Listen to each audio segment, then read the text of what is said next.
Good afternoon. I'm with my friends Marcus Vaughn, also known as the ex-Wallkill Bethelite. That's right. And my friend Amy. We grew up in the same congregation. Amy K. They both have websites, channels on YouTube that you can check out. And then I don't think I've ever said my last name on camera, so it's Daniel Wiebe, in case any of you are wondering how that's pronounced. We've just been hanging out this afternoon talking about activism, different ideas about activism, realizing that it's a big responsibility to be an activist, to try to find an effective way and do it in a delicate way. You know, having the conversation about aggressive activism, what does that mean? It's been interesting. You guys have any thoughts about that you want to share? Yeah, and I mean, everybody feels comfortable with different things. Different things work for different people. So, you know, we've been going back and forth. Would certain things do more harm than good, or would certain things, you know, reach younger people as opposed to older people? And you really don't know, you know. I think it's great to do just more things, you know, whatever you can do to try to reach someone. You know, you never really know what's going to stick with anyone. So, a thought I had was this idea that ex-Jehovah's Witnesses are just crazy apostates who are doing this in-your-face stuff and trying to grab your attention. In a way, they leave us with no choice. If we're going to try to reach people that are shunning us, you can't do it the normal way. You can't just have a conversation that you would normally have with a person sharing ideas. So they kind of push you in a corner. If you're going to have a voice, there's limited options for how you're going to have that voice. Okay, so we had a problem with the camera. I think I ran out of battery, so I cut the video short. So we're going to take the rest on Amy's webcam. So, there's too much wisdom in the room. It overloaded the computer. I think Jehovah shut it down. So this is our second attempt. Let's see, where were we? I was just talking about how when they take away our voice, they leave us with limited options for how we can reach people. Right, and I mean, we prefer to be able to talk to people that we love and care about, and we see things that really, you know, bother us, that we think they deserve to know. We would prefer to have a conversation with them, but we can't. You know, the society ensures that we can't talk to those people. They won't listen to us. So what other choice do we have?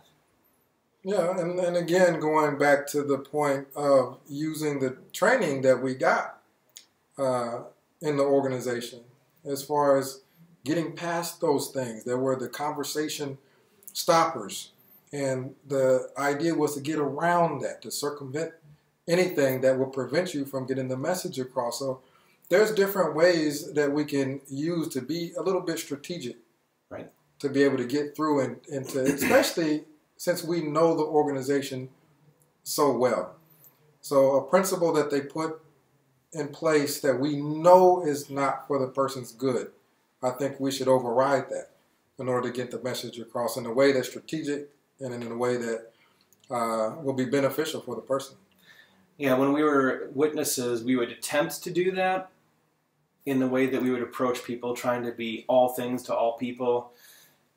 The best we could do, really, though, was look and see if there's, like, toys around the yard, and then we could talk about, you know, you're probably concerned about your kids or whatever. We would attempt to do that, but as a witness, I can say for sure that we did not understand the minds of non-members, of worldly people. We could not get inside their minds because it's a totally different way of thinking. But we have the advantage of knowing exactly how Jehovah's Witnesses think.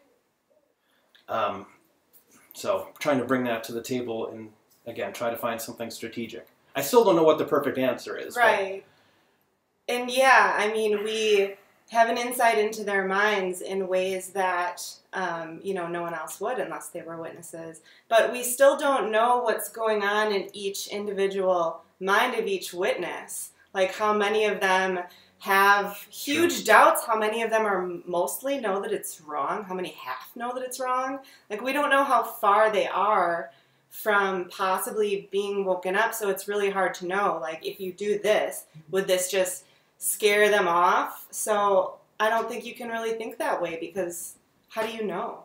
You don't know where they are in their mind, and what would really shake and wake them up, and what wouldn't. You can just try things. Right. There's going to be some people who are just down the line believers that, you know, the Watchtower has never done anything wrong, and there's going to be people that are waiting on Jehovah, you know, waiting for certain things to be straightened out. You know, they have some questions, and then there are people, you know, that we call the conscious class, where they're in there, they know it's not true, but they're staying for family, you know, trying to help these people find a way out. And tell people that are having questions or who are waiting on Jehovah or who are doubting that, you know, maybe that is never going to be answered and the problem isn't with them and they're asking the right questions. Exactly. And they should follow that. Yeah, because you're always ashamed as a witness, you know, if you don't understand something or, you know, it's wrong to be doubting and you're afraid to tell anyone that you have doubts. So even just that acknowledgement, like, yes, this is messed up. You're not the only one. There's a reason that you're doubting this. And, right. You know, follow that line of thought. Yeah. That's a good point. And then also, too, it's a good thing to really think about if you want to write a disassociation letter or fade or, you know, being disfellowship, there's things that are tied in with that, especially if you want to get back into activism, which you can do, but then it's hard to talk to relatives. Right. Which, who would you more, you know, want to come out? Right. But the people that you love the most. So those are things to think about. Everyone is not in a situation where they can dictate. Right. That. Yeah, no, if you get kicked out for sexual misconduct or whatever, then that option was taken from you, and then you just make the best of it. But if you can leave in a strategic way, that obviously gives you more options. It's not easy to do, though, because once you realize that it's not the truth, it's like someone lights a fire under your ass, right. and you just want to tell it. I mean, like you were saying earlier, when you found out that the creation book had basically lies in it. Yeah. I mean, that it was not what they thought it was. Right. You thought, well, I'll present this information to my parents because they want to know the truth. Right. They're following a religion of truth. Right. We go to people's door to show the truth. They care about truth. Right. I mean, that's actually something that I feel that I gained from the religion, is this idea that there is such a thing as truth. Right. I mean, I realize now that it's a lot more ambiguous than that. There are some things that you just don't have answers for, but it's easy to falsify things, and when something's falsified, I think that that's really important information, and people should want to hear that. Right. But apparently they don't. Right. So what was it? Oh, yeah. My dad, I haven't talked about my personal experience a whole lot on my channel, but he had early on tried to talk me out of disassociating because he thought that me going inactive would have been easier on my parents. And I didn't. I ended up disassociating. It was very difficult after having that conversation with him in the morning and then that evening, waiting through the announcement. Right up until that announcement, I was thinking I could still call and say, don't make the announcement. But I held in there, and it was like after that, just like this breath of fresh air, this silence that felt good at the time. Mm-hmm. And then as the weeks started going by, you start feeling the shunning and the consequences of this. I started having regrets. I started thinking, maybe he was right. Maybe I should have just gone inactive. And I actually sent that to my dad. I'm like, I'm feeling guilty that I wasn't able to have more conversations with you. If I had gone inactive, I would have been able to. And he texted me and he says, don't beat yourself up. We wouldn't have listened anyways. Wow. Those were his exact words. Wow. So take it for what it's worth. Those of you who are trying to decide between which is the right choice, I don't know. I think in most cases going inactive is probably the right choice. Mm-hmm. But there's consequences for that too. I mean, you think about people who have been, like just recently, Mike and Kim posted the video of the people that are disfellowship for hanging Christmas lights. Yeah.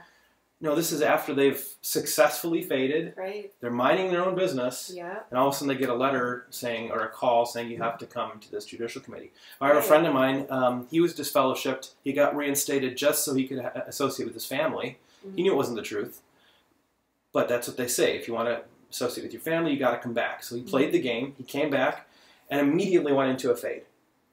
And did it successfully. Years go by, someone sees him driving his car smoking a cigarette, Right. and he gets a call, or just maybe even hears that he's disfellowshipped. I don't remember exactly how it went, but you know, just because you fade doesn't mean that you're out. Right. And in some cases, I guess my fear would be that I'd be looking over my shoulder all the time. Oh, yeah. Have you had that feeling at all? Well, you know, I've been thinking about different options as far as fading, because it's not just a matter of slowly limiting your meeting attendance, but also some people decide, well, I'm going to fade in the sense that I'm going to move to another city. Right.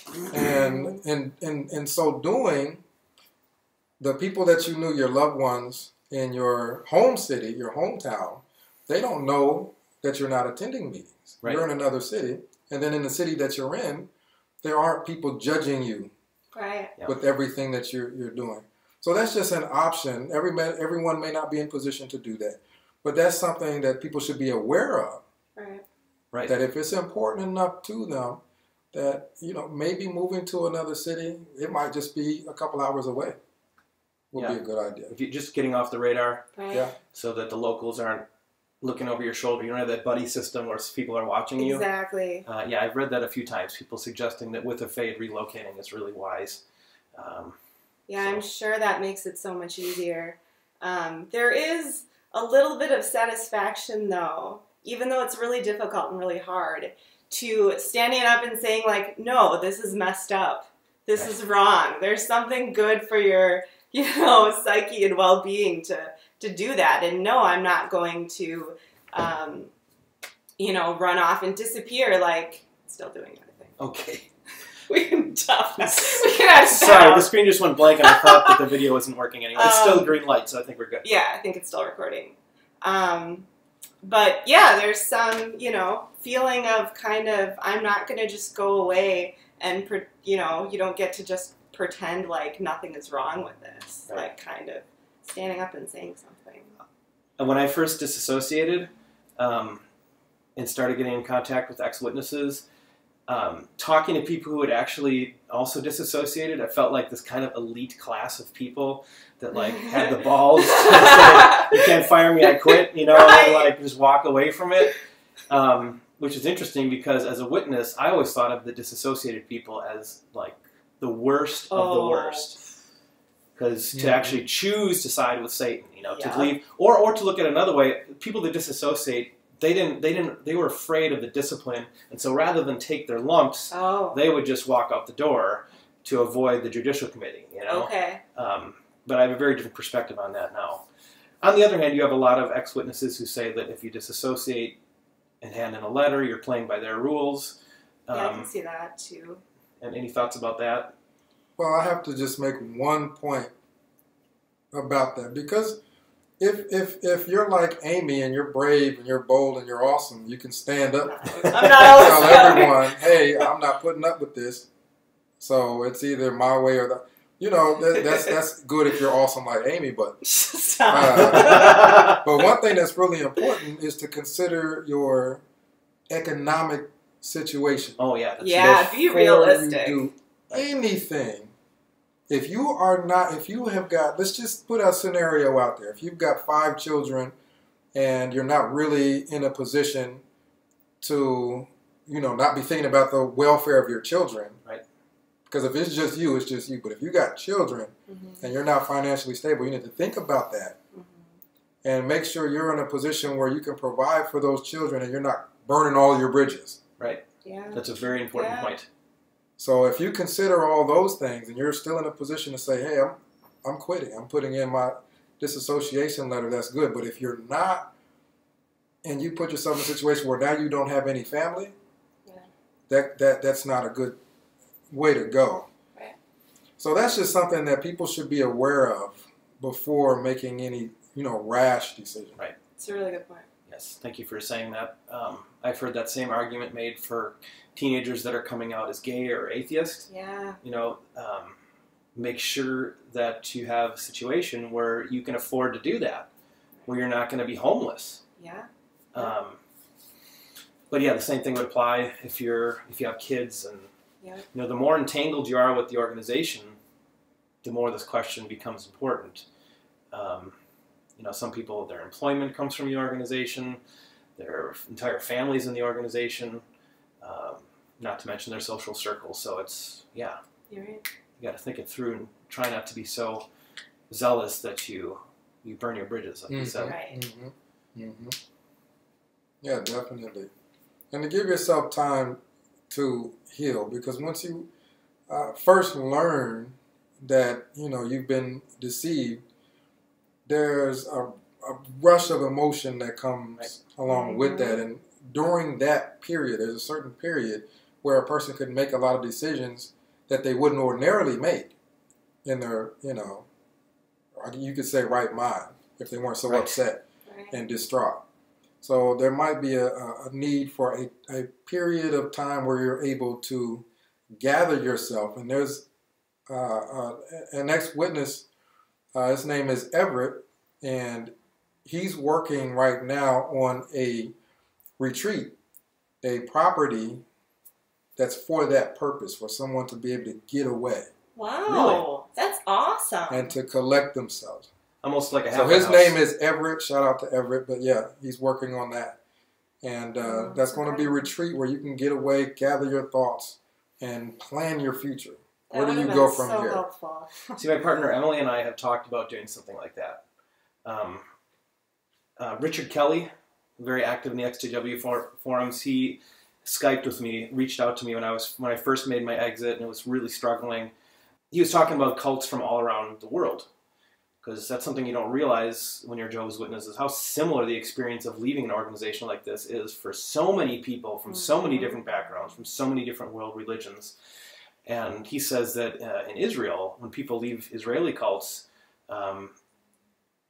the members will actually have a funeral for the person. They consider the person dead. Really? And those that exit, the community has halfway houses for people that leave organizations like that. And we don't really have anything like that around here that I know about. So I think that's really awesome to hear. Yeah. Yeah, Everett and his wife. Everett and his wife are both working on that. Yeah. Yeah, I wonder if we should talk more about that at some point. At least we could start a Facebook group where people could offer their homes. That's a good idea. Just as an option for young ones, especially. Yeah. Or wives who are, abused and questioning. Exactly. That's a good point. I mean, obviously there are halfway houses for women. I'm just kind of thinking out loud right now. But yeah, we should talk more about that. That's interesting. Yeah, I didn't know people were doing stuff like that. That's incredible. Yeah, definitely. And then also just, considering talking to a professional that could really help you understand what happened and kind of put it in perspective. It's hard for people to put it in perspective because they think that they've thrown their whole lives away. Right. And that, it's something that's really hard for them to overcome emotionally. But if they are able to talk to a psychologist, if you have insurance where you're able to do that, that can put you ahead light years in your progress as far as healing is concerned. So I always tell people, if it is at all possible, if they're uncomfortable, I can call them, with them on the line and set the thing up. Sure. Because it is so important to be able to heal in a way that you're able to get on with your life. You don't want to waste. You already had time that you feel you wasted in the organization. You don't want to waste a whole lot of time now that you're free. Right.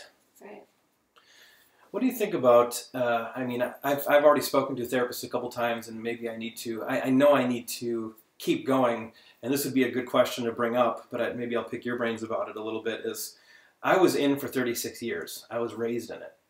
It's all I knew. How do you not feel? I think about people that are in their 50s or 60s when they finally wake up. How do you take that situation and look at the life that you'd experienced before then and not feel like it was all for nothing? How do you look back on it and use it and embrace it and not have negative feelings about it? Have you thought about this at all? I mean, I always think, like, I don't even know what kind of person I would be if I wasn't a witness. I mean, maybe, you know, I do obviously really care about the pursuit of truth and helping people and, you know, those ideals that we thought we had, we didn't really have. But, you know, wanting to learn things, figure things out, like, would I have that type of drive or all those interests if I wasn't raised the way that I was? That's a good question. There's no way to know. I'm finally getting to the point where I'm thinking about past relationships in kind of a bittersweet way. At first, it just feels like those people were torn away from you, and it just hurts so much. Mm-hmm. And to know that they're still living in the same town, in my case, and won't have anything to do with me, it makes it feel like they're hurting me. Mm-hmm. And I'm sure they feel the same. It's an unfortunate situation imposed by this organization. But I want to try to get to a place where I can look back on those relationships and those experiences I had with them, because I wasn't always just at meetings or out in service. I mean, we played music together. We did other things too, and those are fond memories. You know, those are things I can remember and hold on to and say, I think, you know, I learned from those. I learned about myself in a very controlled environment, but those were still valuable experiences, and now, you know, I can start making new experiences. Right, yeah. Yeah, I mean, you can still, you know, appreciate the good times that you had with people. It's, you know, hard to know that you can't have those anymore unless they leave. But, you know, it's like with anything. When people die, you still appreciate what you had with them. Right.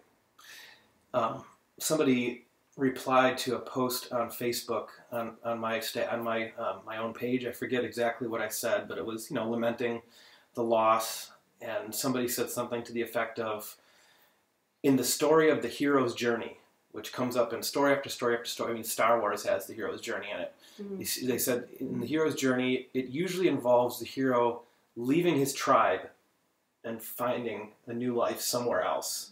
You know, we see it with Buddha. He was a Hindu. He started his own. He left that tribe. You know, same thing with Jesus. And so I guess we just have to kind of find a new tribe. We've left our old tribe, and it was painful. It was an ending, but now we have a new beginning. How do we go about doing that? And it can be a tribe that's meaningful to us, that we really believe in, not just something that our parents or our grandparents joined a long time ago, so we're in it. It can be more fulfilling than that. Obviously, we have a little tribe right here. Oh yeah. And then there's a wise woman once wrote that one day of freedom is better than a lifetime of slavery. Of course, that was Amy. That's why she's laughing. But that was a very powerful point that she made, because people get stuck in the past, and not able to move on and appreciate their future because they're still thinking in the past. Right. And if you really get that concept down, that if you only had just the one day of freedom to be able to do whatever you wanted, find out what your interests are, and just enjoy your life the way you want to enjoy it, that's going to be far better than the 50 years you may have spent in the organization. And realistically, people are going to have way more than one day of freedom. So just being able to really get in that and to be overjoyed with, I'm going to find out who I am now. Right. Yeah. You know. It is exciting. Yeah. And I mean, you don't have to feel guilty if you don't always feel that, because obviously, you know, it's going to be really hard. Not every day you're gonna go enjoy every minute of this. You know, we're human beings, and coming out of a cult is very traumatic. But you know, if you can just try to find a way to put that into perspective sometimes. So what ways have you guys found to reach out in your community to build a new social circle? I mean, obviously we have the XJW community, which is, you know, very active on Facebook. There's discussion forums. There's, you know, a few people locally in my area that had exited before me that I've been able to reconnect with. That's been great. Meetups like the XJW or Midwest Apasta Fest had a big group of us that came from all around the Midwest. You know, you can come from Ohio to Wisconsin and Oh, hang out yeah. with us. I mean, Hang out with the cool kids. Stop. Yeah. put forth the effort to try to reach out to other ex-cultists, but beyond that, what can we do? How do you? It seems like a stupid question to ask Right. because it's such a normal thing. But No, how do you make friends? Yeah. Well, one thing, like, I think being witnesses, like, we said no to a lot of invitations, you know, all the time. Like, people were inviting, you know, That's true. us to parties, to things to do, to go out for a drink or coffee or lunch or anything. And you get so used to, you know, holiday party at work, you just get so used to, no, I don't do that. And I mean, you might be nervous. You might not, the person that invites you, you know, you might not, I don't know if you'd hit it off with them or whatever, but it's just good to go out and do things. And you never know, you might meet other people. Right. So even if you just start kind of saying yes to invitations and do stuff socially. It's good for me to hear because there's been things that, I mean, I have made some acquaintances and I'm not nurturing those like I should. I mean, there's been things where I've said I would go and I bail, or, you know, you just got to get out there, get outside your comfort zone. Yeah. Because you do feel like an alien. I mean, you've mentioned that in one of your videos. Definitely. You feel like an alien. Like, when I first came out, I know not everybody's like this, but when I first came out, all I had to talk about was JW stuff, and I'd, like, just talk people's ear out. Like, I was in a cult, and this is what it was like, and this is who they are, and that's not something to build a relationship with somebody who's never had that experience. Right. So you feel, without that, I felt like I don't have anything to offer, you know? I mean, Sure. I only know Watchtower. Right. So I feel like an alien, but I'm working on it. I think sometimes, too, we underestimate other people who've never been witnesses, their ability to be able to kind of relate to us on some level. You know, everybody has lost people in their lives. You know, True. most people haven't lost everyone all at the same time, and their family and everything. Right. But, you know, they've had, some people have been disowned by certain family members because they're gay or they're atheist or, you There's know, all kinds of any stupid number reasons why of, people cut family off. yeah. You know, other people have been through really traumatic things that explaining, you know, they might not understand really why this is happening, or what you even are talking about when you're talking about some extrovert witness stuff. But if you can describe, like, how you felt about it, I think most people who have never been witnesses that, you know, care about you and are your friend can relate to that on some level. Right. And a practical way of making friends is, you know, one thing is to work on yourself.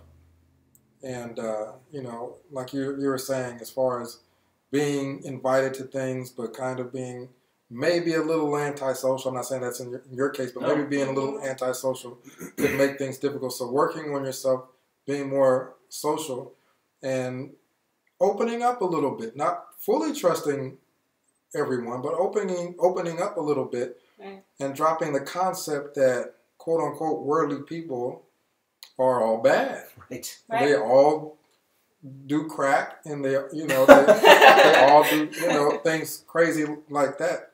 And just starting somewhere, maybe work, you know, where you work, invite a couple people to have a couple drinks after work, you know, and start small, build a social structure. If you're in college, that's a cool place to, you know, make some friends in your classes.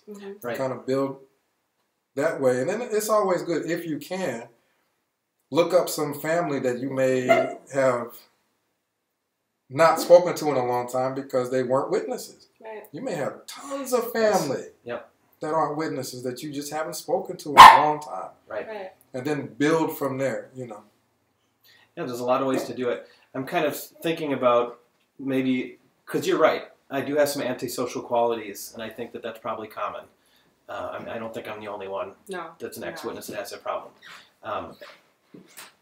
Looking at myself and the way I was as a Jehovah's Witness, I wasn't great at reaching out to, I hate to use the phrase reaching out. I wasn't great at organizing things or like calling somebody from a different congregation. It's like my social circle was my congregation, and I didn't have to put forth any effort you saw him at least twice a week. Yeah. And you could be like, hey, you want to go out for lunch afterwards? And you'll go out for lunch, and then you think, hey, you want to go out and play some basketball afterwards? Right. I didn't play basketball. But you know what I mean? Yeah. It's like it was handed to you, Right. this social circle, and you didn't have to work for it at all. Yeah, we never even had to learn those skills growing up. Like, you don't even have to learn how to make friends. Here's your friend, the friend that goes to the Kingdom Hall. That's, you know. And I mean, you know, you can't pursue a lot of your interests and things that you really enjoy being a witness. So, I mean, when you start doing that now, you can, you know, meet other people that, whether it's, you know, a reading group somewhere or a community garden or, you know, anything like that. Like, just kind of following things that you're naturally interested in can be a good way to meet new people.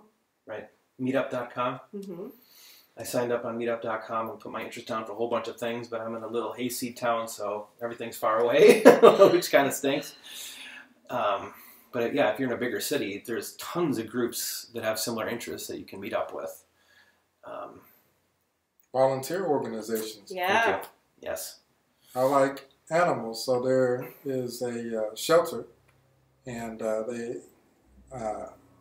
let people walk the dogs and you know, help with the cats and the different animals and things like that. And there's, of course, other people working there. Right. So you can just spark up a conversation that way. And some people decide, hey, now that I know that the organization, you know, is false, some people choose to go to a church. And then there's another way that they begin to make friends with the concept that, okay, if I have a differing opinion from this person, they're not going to shun me. Right. Yeah. Kind of a thing. So that may not be for everyone, but like Amy was saying, there is something for everyone. Everyone has some interest where they can find other people with the same interest. That and you know, other ex-witnesses, of course, you mentioned other than ex-witnesses, but again, you know, I came here to visit with Amy. And it's kind of one of those things where you have relatives that disown you, you know, but what's really family? Is family just blood? Right. Or is family someone that actually cares about you? Right. And that you really trust. And that's in your life and that's involved. Yeah. So, but I have a sister here, you know what I mean? Like I've got, you know, relatives that I haven't heard from in years, but I still have family. So that's important also in the sense that, yes, people know that there are extra Jehovah's Witness groups on Facebook and what have you, but you can go further than just the posts and things like that. Right. Yeah. You know. I really like your idea about volunteering. There's a local volunteer center in Washington County, which is my county, and I keep meaning to go, and I just haven't done it yet. One of the things that we experience when we leave a high control group that is in every aspect of your life and has told you that the work you're doing is the most significant work that can be done on the planet right now. Mm-hmm. This goes for Scientologists, Jehovah's Witnesses. All cults are involved in what they feel is essentially saving the world. We are saving the world. Yep. This is the most important thing we can do.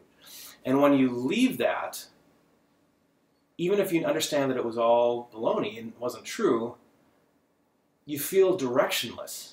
Mm-hmm. All of a sudden, it's called post-cult trauma. It's one of the things you experience with post-cult trauma is meaninglessness. It's just life feels pointless. So to find other things that are meaningful is really important. So your idea of going to a volunteer center, it has a twofold benefit. I mean, you're going to make new connections, and you're going to realize that there's other things that you can be doing that are important. In fact, much more important than what you were doing before, which only had significance within the context of this tiny little group. Exactly. And really does nothing for the world. Yeah, you can really be helping people, you know, rather than wasting your time walking around with weird magazines. Exactly.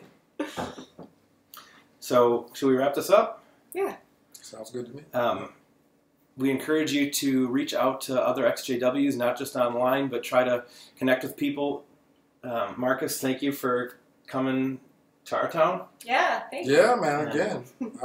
Anytime I get a chance to hang out with the cool guys, I'm going to do it. From Dayton, Ohio, coming, you know, I'm almost country in comparison to all the people over here with this big city. But yeah, it's still country here. Yeah, this is not exactly big city. No. But to me, Marcus has made himself available to people. I don't know how far you're willing to travel, but let's try to stay connected as a community and support each other and reach outside. You know, get out of your comfort zone.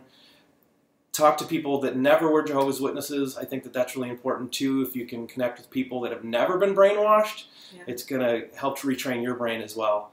And be an activist. If you don't believe it, you're already an apostate by the dictionary definition. And if you're able to be an activist, you have the time for it, you have the drive, we need you. Make some YouTube videos and help us brainstorm for some good ideas on how we can hopefully reach some of our loved ones or make it okay for doubters to doubt. Yeah, every little bit makes a difference. Yeah. There's something you can do, no matter what you feel comfortable doing. All right, thank you both. Thanks for watching, and we'll catch you again soon. Thanks.